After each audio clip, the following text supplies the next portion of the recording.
Hey Owlings, so the Shires came out yesterday and I thought that would be a perfect opportunity to do a review on them.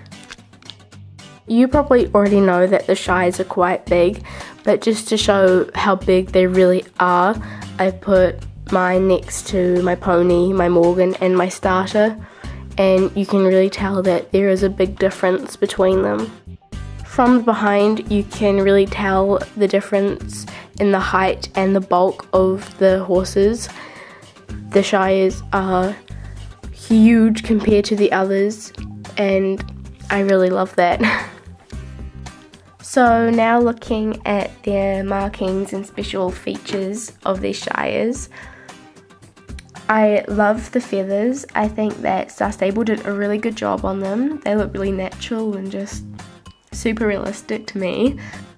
Also, their mane and tails are amazing, especially on the chestnut with the ombre mane. I think that was just a super cute little thing they did. I also love the face markings on the chestnut.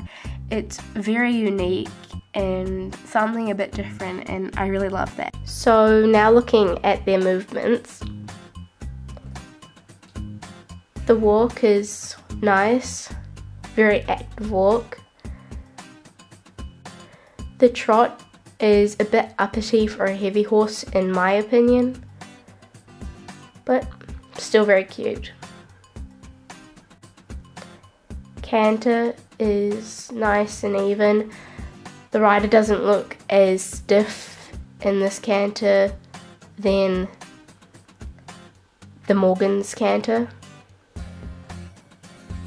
Slow gallop, the ears are cute and floppy, and the rider's pretty steady, and it's pretty cute. Looking at the flat out gallop, the ears are pointing outwards, and I think that is pretty cool. The rider is steadier than with the Morgans, and the mane and tail are wild, and I think it's pretty cool.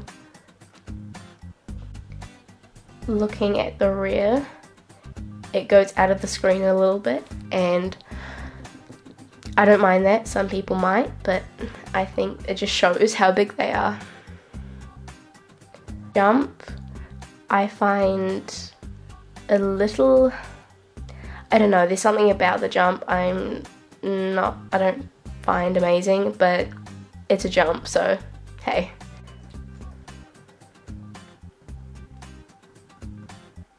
Emergency stop, very sassy, main flick, I really like that. Something I would like to mention is when you go into a horse float, your head's through the ceiling.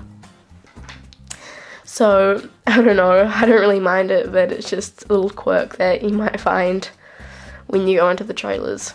Now, there's a thing with mounting and dismounting since they are such a big horse. Notice when I get off, I step onto a platform, then fall down. I don't mind it. It's a little quirky, but I don't mind it. Now notice when you get up, you magically get onto a mounting block and get up. I would prefer it for getting up that your rider does a hop. Of course, that would take a bit of effort for Starstable to create, so I'm fine with how it is at the moment. Looking at the standing animations now, I really like the standing animations. I find that it has a lot of character in it. You can see the ears twitching and moving, and it does a little bit of a sassy forelock flip sometimes, and I think that it just builds so much character for the horse and makes the game so much more realistic and fun to play. Also, another thing I didn't do in the review of the body is that they have very big eyes, very, very big soulful eyes, and I really, really enjoy that. Lots of people are saying that they're overpriced and way too expensive, but I don't think they are, considering how much horse you get. There is a lot of horse in there, and their horse is more expensive than it. You know, 949 star coins isn't a lot compared to 990 really, and like I said, there's a lot of horse right there, you know. and they're so different and they spent so much time and energy on it. I think that they're worth it, you know. So that is it for my Shire review. If you have any opinions about the Shires, or this helped you to decide if you wanted a Shire or not, let me know, because I love hearing what you guys have to say about things. Also, if you haven't already, subscribed and like, because I love you guys so much and you mean the world to me. But apart from that, love you all and bye.